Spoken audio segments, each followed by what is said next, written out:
Hello guys, Tops here. Today I'm starting the NIMBLE Forge series, and it took me a while to record this because I had to think deeply about this a lot of the time. So this is our NIMBLE Forge run. We are, what are we, day 350. We experimented a lot, and this is kind of what we found out. So we have a bunch of bros that have NIMBLE Forge. So in today's video I wanna generally briefly, and I have to cut this up into multiple videos because if not it would be like at least an hour long talk by myself.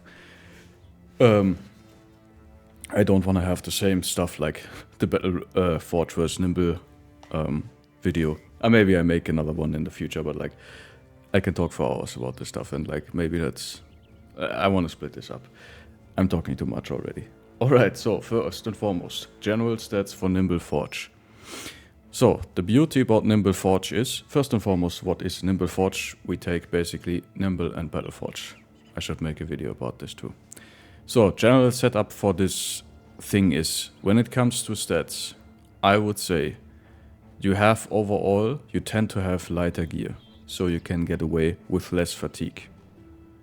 However, you have less Battle Forge, and you have less NIMBLE values in general, right? So you need much more HP. So I would say for NIMBLE Forge setup, you need 100 HP.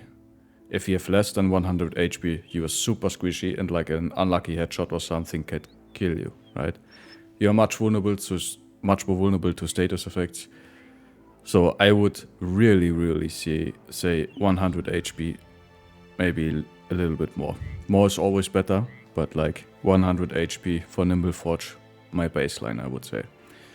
Usable fatigue for NIMBLE Forge, if you go Berserk Killing Frenzy, if you have, if you lean more on the NIMBLE side, so you have like, this is like 19 armor, you basically don't have to invest anything into fatigue if you wear the light stuff. If you have more like a little bit more medium stuff, you go up to like, this is more like 30, around 30 armor, stuff like that, you know.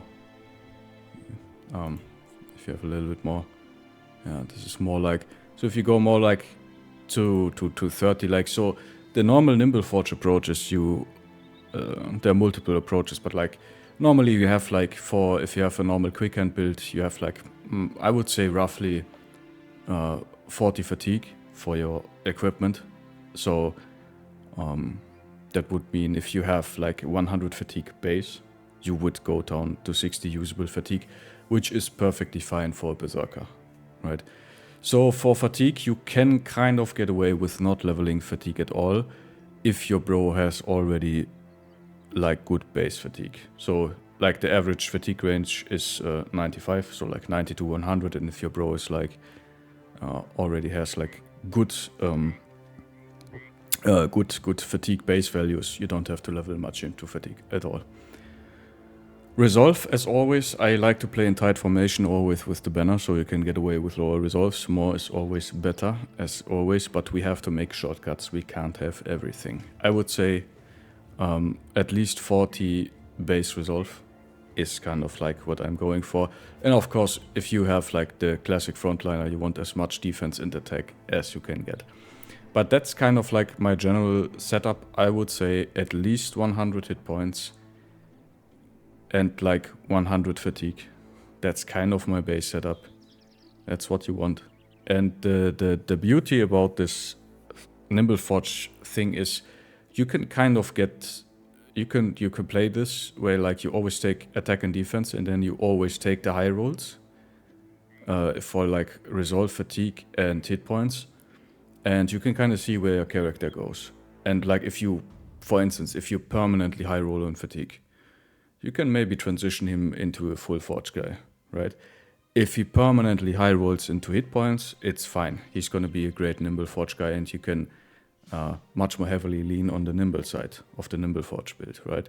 If he permanently rolls well on resolve, I mean, you're going to have a super stable guy, and maybe you can consider making him into a Forge neutral or NIMBLE Forge neutral, which is another build that I will showcase later. Okay, so this is basically the stats that I would recommend for NIMBLE Forge setup. 100 hit points, at least 100 fatigue, at least roughly 60 fatigue after gear. That's what I'm aiming for. If you go berserk, if you don't go berserk, you can go whatever. And like resolve at least 40. More is always better. Of course, as much attack and defense as you can get. Alright guys, so this is it for today's video. This is the kind of more or less the introduction. What kind of stats do we need for NIMBLE, and there will be many more videos about NIMBLE coming up. I think this is a new way of playing the game, and I'm really liking it so far. And I'm excited for the future. Alright guys, thank you so much for watching. Please like, comment and subscribe. I will see you in the next video. Have a nice day. Bye bye.